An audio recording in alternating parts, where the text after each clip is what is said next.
between the winners and the losers. There's a line between the chosen and the rest. And I've done the best I could, but I've always known just where we stood. Me here with the luckless, you there with the blessed.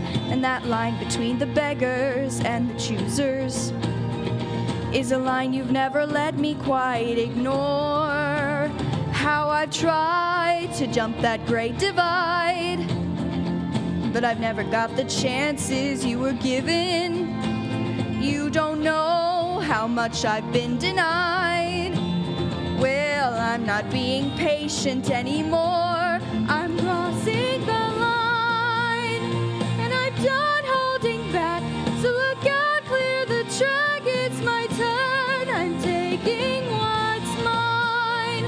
Every drop, every smidge. If I'm burning a bridge, let it burn. I'm crossing the line. And for us, if we're over, that's fine. I'm crossing the line.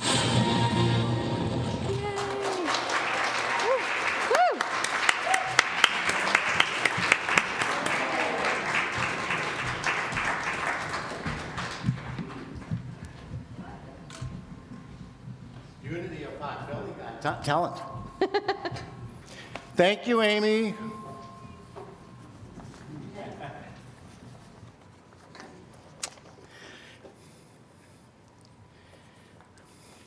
So yesterday morning, I walked out into the kitchen, and Susan had things all over the counter. I said, "What are you doing?" She said, "I'm rearranging the spices. I'm putting them in alphabetical order."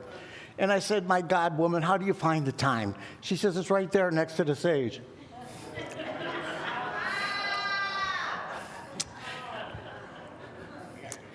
So, growing up where I grew up, sometimes you found yourself in a difficult situation, and so we kind of developed a shtick when that would happen. You get into an argument with somebody that outweighs you by 50 pounds and is a foot taller than you are, and you get into really engaging dialogues like, "Oh, yeah." And we developed a thing because we knew we couldn't back down and save face, and there's a pretty good chance we were going to get throttled. So we did that old thing that might have been born out of the Three Stooges. "I dare you to cross that line." And they would cross the line, and we'd say, "Okay, now you're on my side, let's go." It saved a lot of beatings, trust me. I'll share with you a very true story, it's kind of a tender moment. One time visiting my brother years ago, came into the house and he was lying on his belly in the living room with his little granddaughter next to him, and they were coloring together. He was teaching her how to color. And she must have gone outside the line, because my brother, in the most loving, compassionate, embracing tone that I ever heard from him in my entire life, said, "Oops, you colored outside of the line. You want to be careful. You have to decide, do you want to be a good colorer or a bad colorer? Because if you want to be a good colorer, you have to try to stay within the lines." There's lots of ways to interpret that, sharing, and maybe we'll get back to it in a bit. But our topic today is crossing the line. And we're going to be exploring, this whole thing about lines and boundaries, and how do we need to establish boundaries, and how do some of those lines and boundaries keep us tied down and affect us in our spiritual pursuits. And so I shared with Mary that when I was finished putting this talk together, it was way too long and I had to truncate about 4 big paragraphs. So if I'm a little bit disjointed here, it's out of respect for you trying to get us out at a decent time, okay? I'll issue that disclaimer right at the beginning. But let me start with a very bold statement. a blatant statement. No one and nothing can determine for you what your limits are. Or to put it another way, any limits that you have that keep you down or hold you back are limits that you yourself have decided to assume. All of that without exception. And we have, just an observation here, we have a tendency to take our past experiences and put them in charge of the gate, prohibiting us from passing through that gate into a land, a place of freedom and joy and peace. It's understandable how this all takes place because we tend to adopt those lines, those boundaries that confine us when they come to us from people that we lean on. But at the same time, they sometimes come to us by people who would like to lean on us in terms of being opposing and confining us and threatening us that if we want to feel like we belong, we had better comply. Again, it's very understandable. We don't want to feel left out. We do not want to feel or be looked upon as being weird or strange or different. We don't want to be looked upon as being small. We do not want to be looked upon as lepers, people that are unwanted and ostracized, people that are low life. And so there's this tendency to do this and to forget the promises that God, the promises of Spirit that have been made to us. How you respond to the limits that you are feeling in your life determine for you the sacredness of your life experiences. And now I'm going to say something that's going to sound crazy. Those limits that confine us, that hold us back, hold us down, are gifts. I like limits. When I could identify my limits, I'm identifying the hurdles that I have to do. I'm identifying the work that I have to do in order to live a life that is in accordance and in recognition of the love from God and from Spirit. And it sounds crazy, but we actually can limit the experience of God in our lives. We actually can limit what God can do for us. And you might say, wait a minute, Reverend Mike, that's crazy. We affirm that there are no limits where God are concerned. Are you saying really we could limit what God can do for us? Absolutely. Because if we're walking around in the world with mindsets that are consistent with the limits that have been imposed upon us, then we are minimizing the magnitude of the presence of God in the world and in ourselves. And we are diminishing the miracles that came with the original package when we were made incarnate. We are diminishing the miracles within us that have our name on them. But still, those limits serve us. So if somebody is in a position where they want to try to impose upon me some kind of limits that are going to diminish my relationship with God and my realization as a divine child of God, bring it on. Bring it on. Challenge accepted. I look forward to it.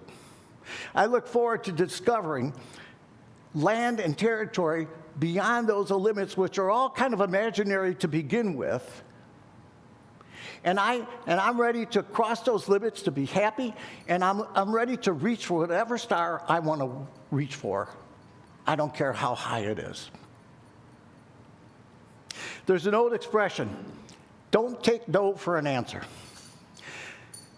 In my business career, I really tried hard to instill this attitude in the people that worked with me. And I really tried hard to instill this in my daughters as they were growing up. I think my daughters learned a lesson better than I was able to live it and teach it, okay? But it's a simple philosophy, it's a simple exercise. When you're aspiring for something, or you want something, you want to affirm something, and you hear no, you have to learn to ask the next question. So to give you an example, I invite somebody at work, call the trucking company, see if they could get in here by 4:30 to make an important pickup because we close at 5. I come back a minute later. Did you call them? Yes. What'd they say? They said no. That was it? That was it. Call them back and ask them why they can't say no. Why they could say no? What's the problem? They call back. They can't get here till 5. Call downstairs. Will a couple of you be able to stay an extra half hour tonight so we could get this really important shipment out? Yes, we can. Done deal. You have to learn to ask the next question. Boy, my granddaughter Ella is so good at this to the point of being annoying. Ella gets a lot what she wants in this world. When somebody tells me you know, my response is, this is my story, not yours. And I'm going to continue writing it until I get to the happy ending that God intends for me, not after I die, but in my lifetime. In doing my research for this talk, I went to kind of a strange, exotic place. I went to the Hebrew Scriptures and found myself reading, because I was intrigued, in 2 Kings chapters. And it was a fascinating read, and I came across in chapter 6 where Samaria was strongly immersed in a famine. A famine that was handed down to them, according to the Scriptures, by God, because they were not complying with acknowledging God as the one source in their life. But I stopped in reading and I thought about it for a bit, and I realized something. You know, we tend to look at famines as something that comes to us externally. There's a drought, we don't get rain. There are parasites that invaded the crops, and all of a sudden, human beings are experiencing very serious hunger, and sometimes the blight is so intense that it results in the death of a lot of people. But there's a metaphysic to this whole thing. A famine is not something, or is not due to something that comes to us externally. Famine is a state of mind. And when we move into that state of mind, of lack, and again, forget all about our source, we experience a hunger and a thirst that absolutely nothing can satisfy. And so we live, as it were, in kind of a spiritual desert.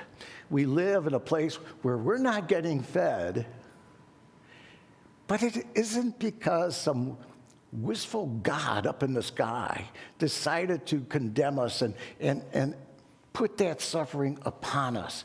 It's something that Those are consequences that we bring about ourselves when we insist on falling in line with all of the limitations that the world has prescribed for us. Not a good place to be.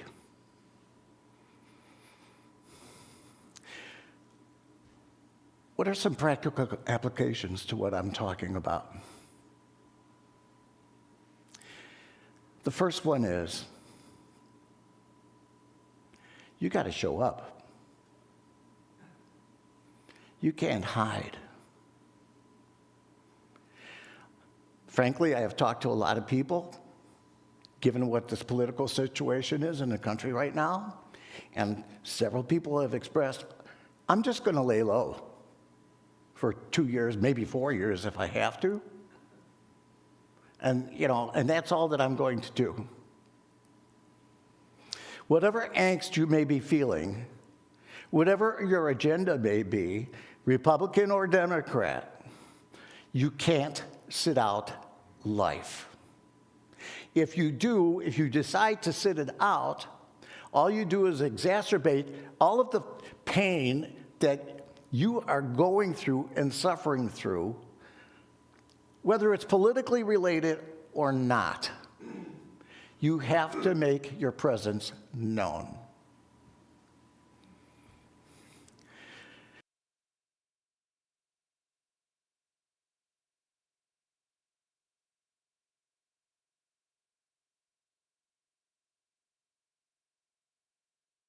Everybody was talking about you.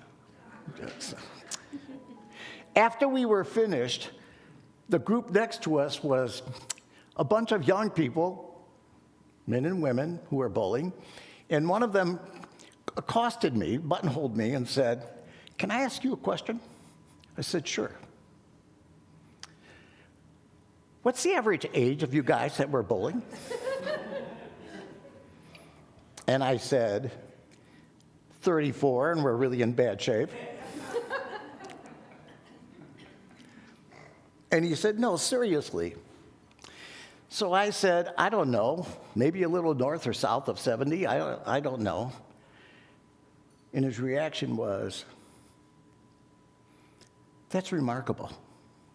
You guys came out, you showed up, and you did something. You're doing something. And now I have to tell you, I'm going to remember this. If God willing, I live to an older age, and I understand that I can do something if I want to do it." What happened at that point was a limit that was imposed upon us, ageism, okay, got lifted. And it happened because we did, in fact, show up. And of course, I told them all about the wonders of our men's group. Didn't miss an opportunity there. This is February. This is Black History Month. And the leaders that we honor, Dr. Martin Luther King and all of the other leaders of civil rights, they had a choice to make. Because racism did not die with the Emancipation Proclamation. And they knew that their civil rights were such that they were treated less than, that limits were being imposed upon them. And they answered it by showing up. And they were told, you can't march in Selma. You can't go to Berwyn and Cicero and march. And they said, yes, we can, and we're going to. And they did.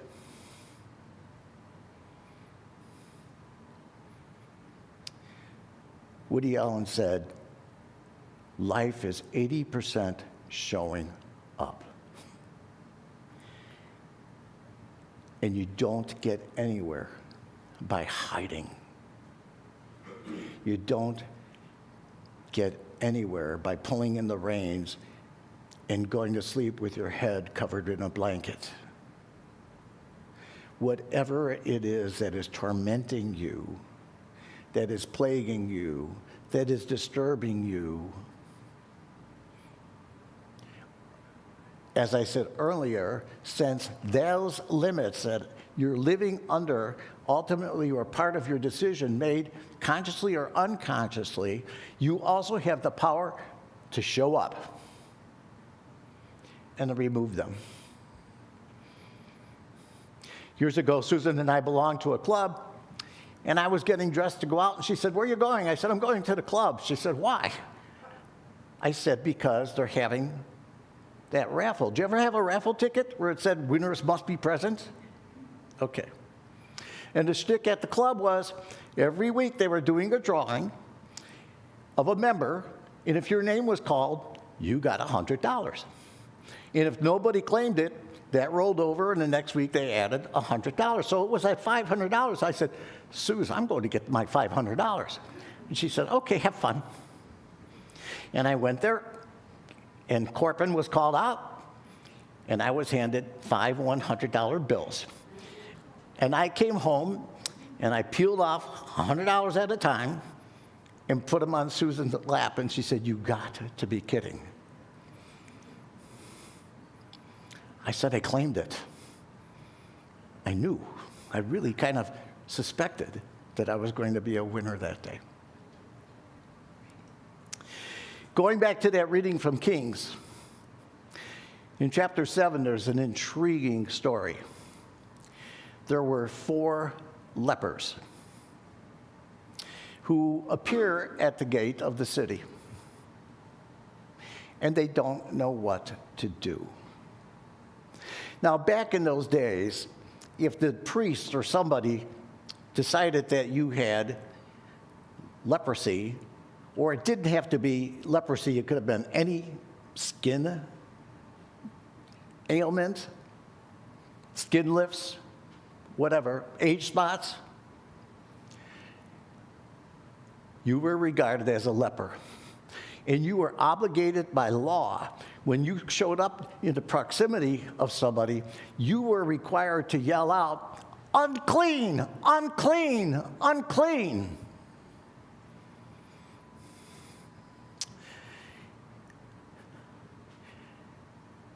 Can you imagine what it would be for you when you approach somebody if you had to start yelling out what you thought of yourself because somebody else had categorized you that way? Can you imagine showing up and saying, "I'm small, I feel guilty, I'm worthless"? Because I understood then in reading this whole thing that leprosy, metaphysically, isn't about the deterioration of your flesh. It's a metaphor for anybody who was regarded as on the outside looking in, somebody who was regarded as a lowlife, somebody that was a loser.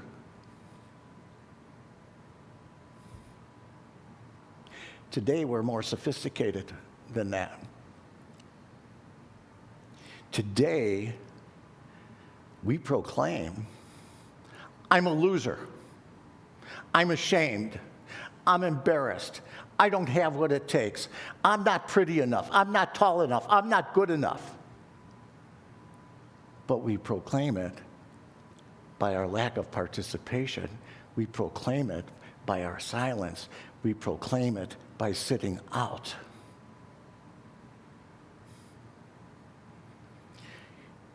And the world hears you.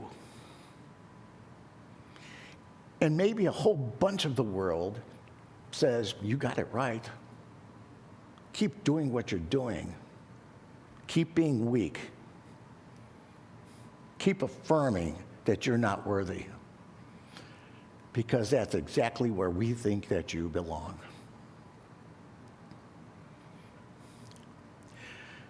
So these 4 lepers are standing outside the gate, and they get into a dialogue because they really don't know what to do. And one of them expresses the opinion, we should go in.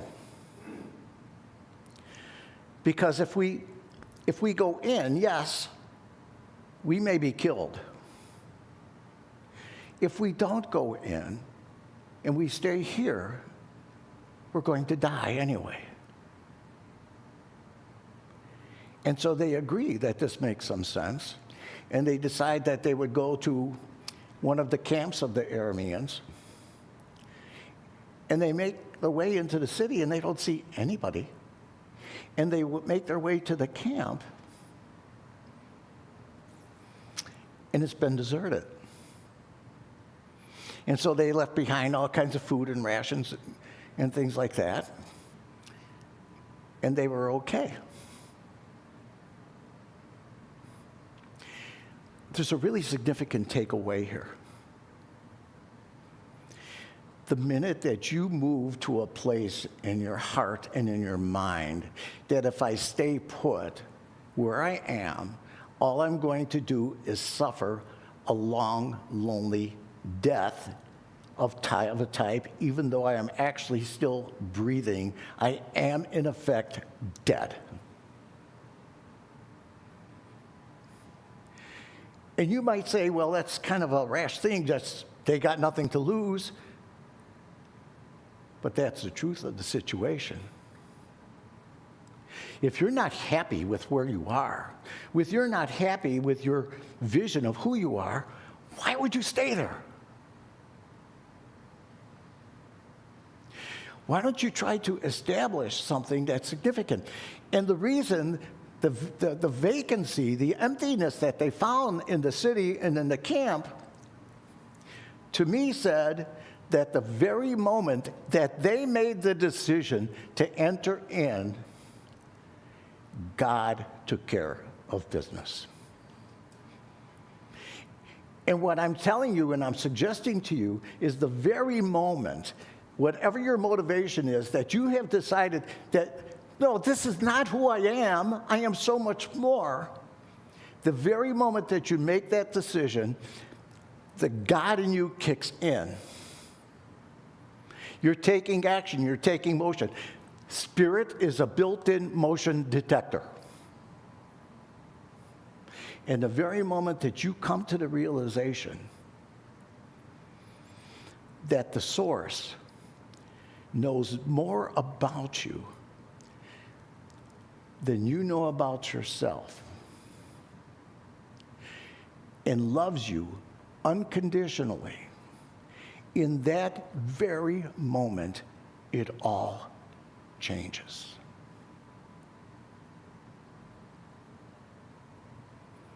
Limits that truly are limiting are shattered. And you have the strength to put up more boundaries now that are healthy for you to put up in your life. And to slam the door on the world or anybody else, even from loved ones who are operating in the truest sense of your best interest. Because you cannot rely on your destiny. You can't hitch your wagon, to somebody else's life experiences and disappointments and prejudices and biases.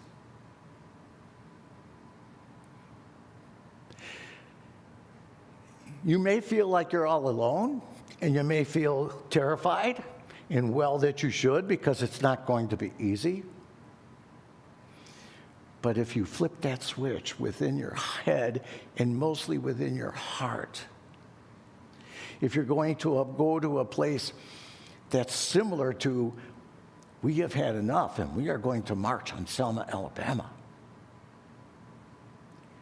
And maybe for you, you're in a relationship in which you are being oppressed, and you just turn to the other person and say, I'm really sorry, but it can no longer be what it's been. And you begin to emerge. There is an appropriate place for us to be careful to color within the lines. And those are the lines Boy, does this sound nuts as I'm about to say it. Those are the lines which define us as divine living creatures. Those are the lines that we remain consistent, staying within, and knowing that the relationship that we have with God in spirit is not imaginary. It's not hocus pocus magic. It's something that is absolutely positively real. It is something that is always looking to nurture us and hold us in love and treasure us and regard us as precious.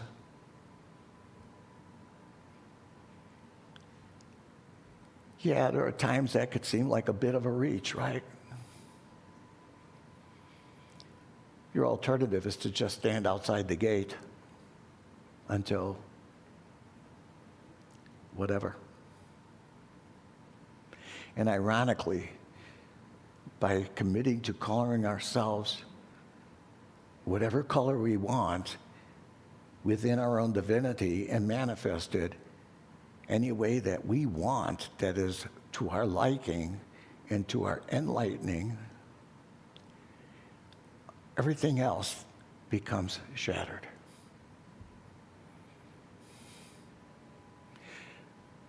You're not alone. Ultimately, you have to make decisions for yourself. There's no question about that. But you are not alone. One of the things that I really want people to feel in this church community, this church family, is that you are never alone. If you look around, you don't have to look far. If somebody sees that you're in trouble, we are there. We have to be there. We are emissaries. We are angels. We are messengers commissioned by God to be there for one another. So in your greatest despair, sing out the joy that you are. And it always, always, always is helpful to take it to prayer. Why don't we do that?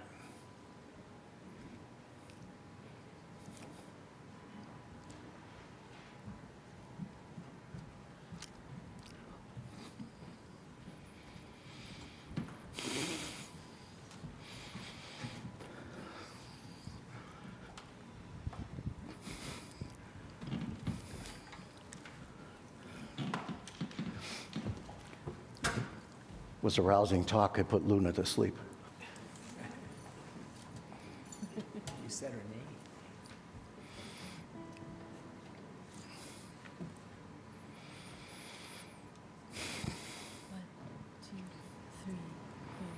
One, two, three.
And so I invite you now to join me in seeking a higher consciousness, a greater awareness.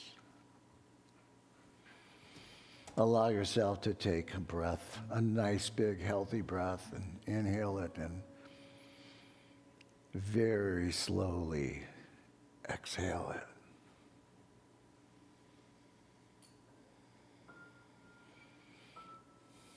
Such a simple thing, breathing.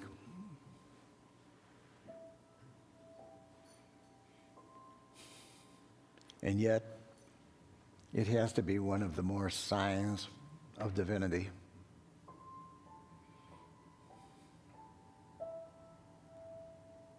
We breathe to live and ponder the question, what is there for us to do with our life? So take another deep breath and inhale it, and then very slowly let it loose.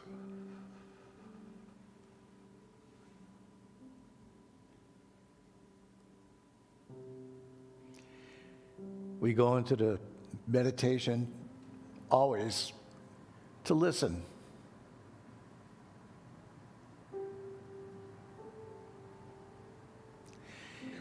We don't go into meditation to dwell on our problems and our troubles and our woes and the pain that they bring. We go into meditation in order to be enlightened. We go into meditation to say, loving God, loving Spirit, you have given us, you have given me this incredibly precious gift of life. And I abide, I sign on to the truth that because you love me, because you love us, your intention, your energy always is directed for us to be happy, joyful, allowing our hearts to feel love, allowing our hearts to grow in love, inspired by your presence within us.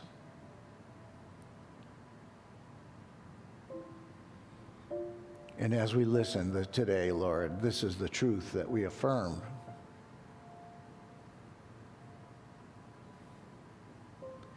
There are miracles that remain with us that are just waiting to be born, waiting to be manifest.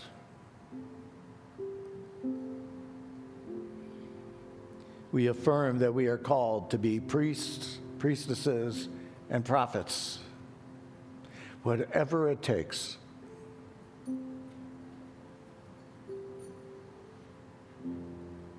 In order to come and build a living, breathing kingdom of heaven on earth.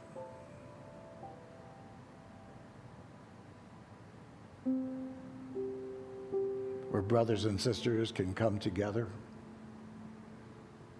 in trust and support and care.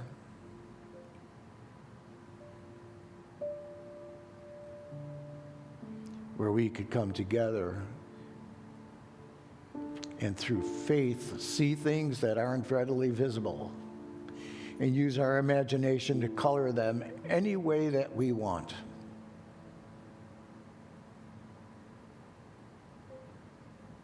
But again, dear Lord, it all goes back to first listening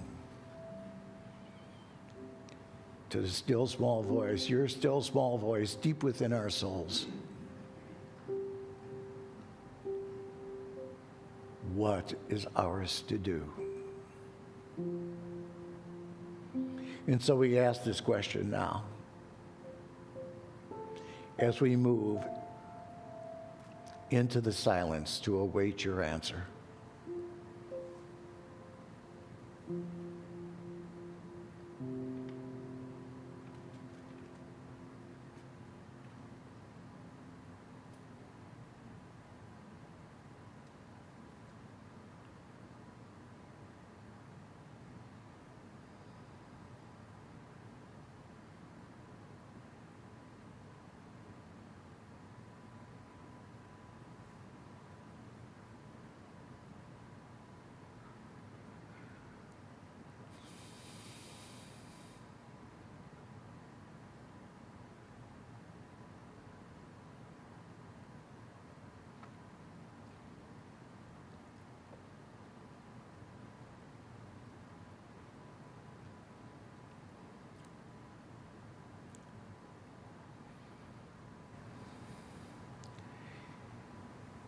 And now I call you out of meditation as softly and gently as I can.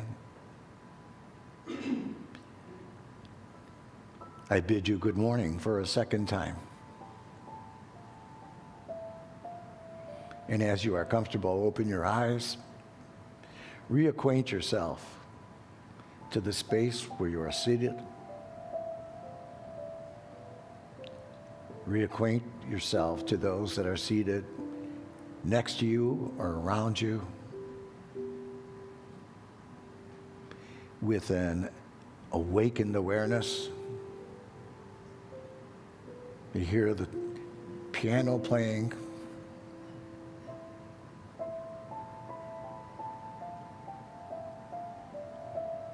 And you come to an awakening, and I invite you to proclaim, it may only be a whisper, I am unchained. I am unlimited. And because of my relationship with you, Spirit, there is nothing that I cannot be or do. And loving Spirit, in that knowing, in that sharing of your caring, we are alive. We celebrate. We are whole. And we can do anything that we want that's in alignment with you. We could sing, we could dance, we could love. We can grow peace by being peace.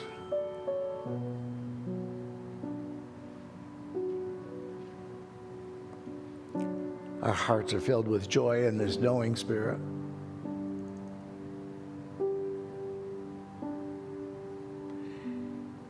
And we acknowledge your presence in the best way we know how, by just saying, thank you, God. Thank you, Spirit. And so it is. Amen.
Thank you, Elizabeth. Now it's time for our sacrament of giving and receiving, a time for our donations. I invite you to take your donations and hold it to your heart. Bless it. And know that you are giving it in a way that is deeply appreciated for our ability to keep the heat going and the lights on, but mostly an acknowledgement that you are investing in this church family in a very, very special, unique way. And join me then in praying our affirmations. God is my instant, constant, abundant source of supply. Divine love flowing through me blesses and multiplies all the good that I am, I have, I give, and I receive.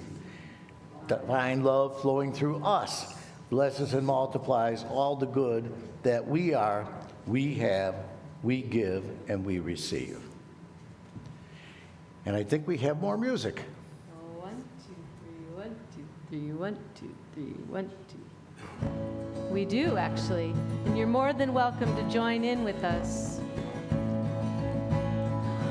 We are holy, holy, holy. We are holy, holy, holy. We are holy, holy, holy. We are holy. We are holy, holy, holy. We are holy, holy, holy. We are holy, holy, holy. We are holy.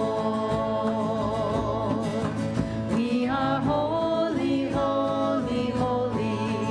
We are holy, holy, holy. We are holy, holy, holy. We are holy. We are holy, holy, holy. We are holy, holy, holy. We are holy, holy, holy. We are holy. We are holy, holy, holy. We are holy, holy, holy. We are holy, holy, holy. We are holy.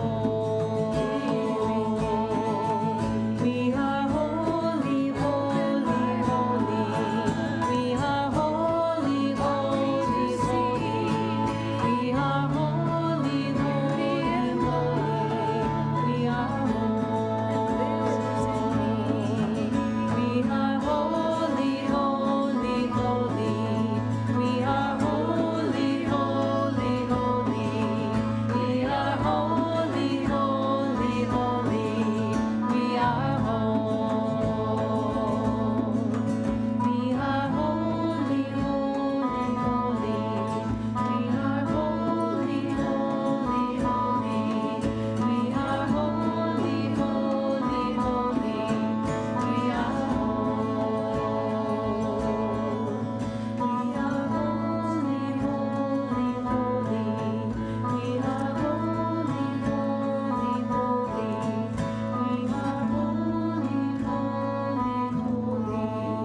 We are holy, holy, holy. Always thank you, music team. So grateful.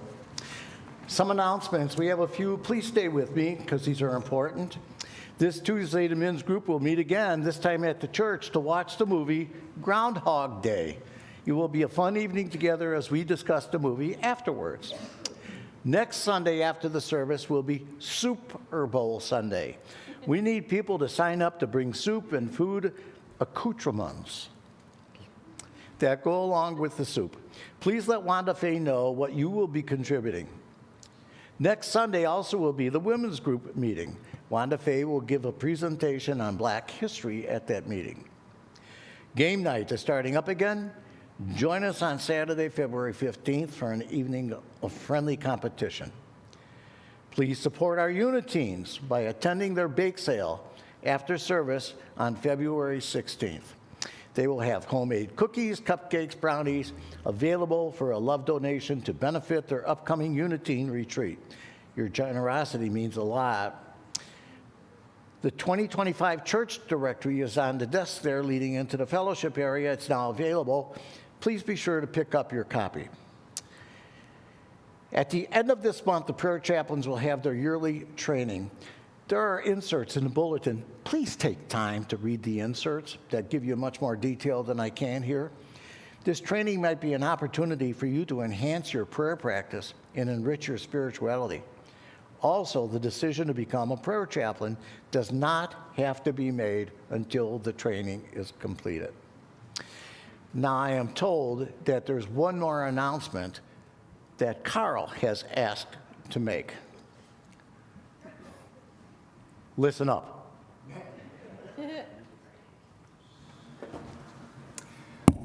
All right, well, thank you.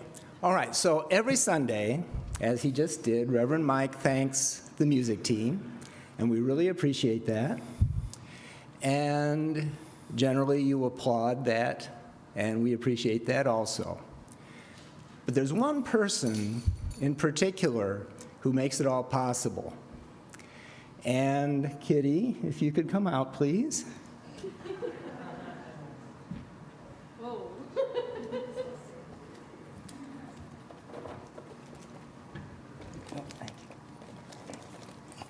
So we on the music team got you a thing, Oh, thank you.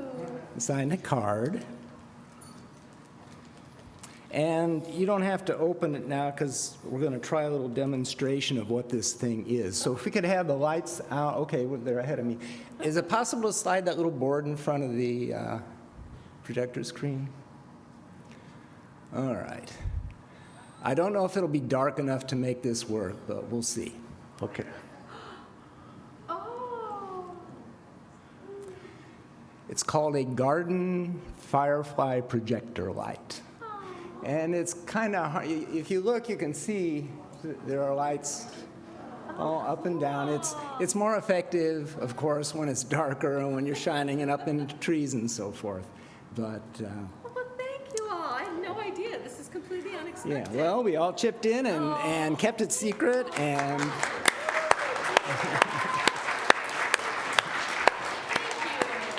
It's my absolute pleasure and delight to serve this community and bring music to you all. I'm going to cry, so I'll stop. But no, it truly is. I absolutely love every person in this congregation, so thank you. and we all love you too. Thank you. Thank you. Okay, we're gonna. Oh. Holy, holy, Oh. you are holy, holy, holy. You are holy, holy, holy. Is that why you wanted to do the you? You are holy, holy, holy. You are holy, holy, holy. You are holy, holy, holy. You are holy. You are holy, holy, holy. You are holy, holy, holy. You are holy, holy, holy. You are Thank you, Kitty. Thank you all so much.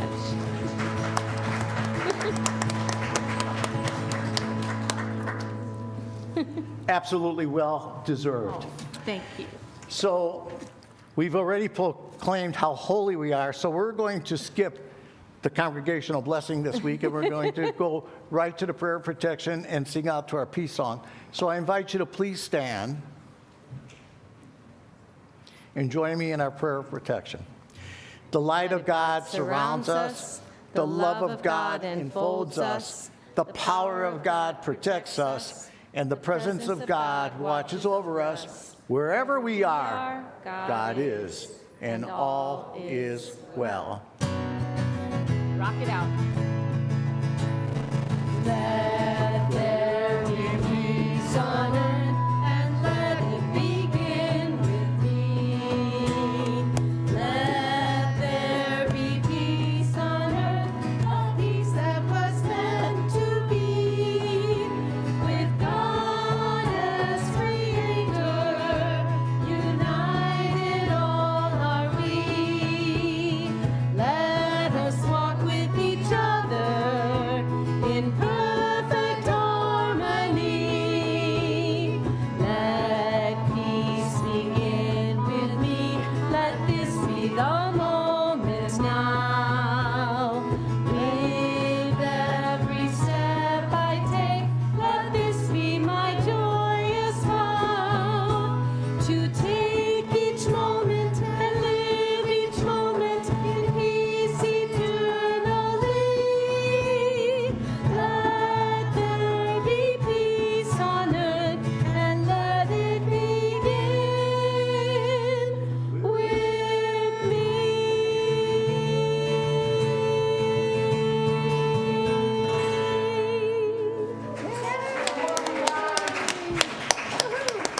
Thank you all so much. That's so sweet. Yes.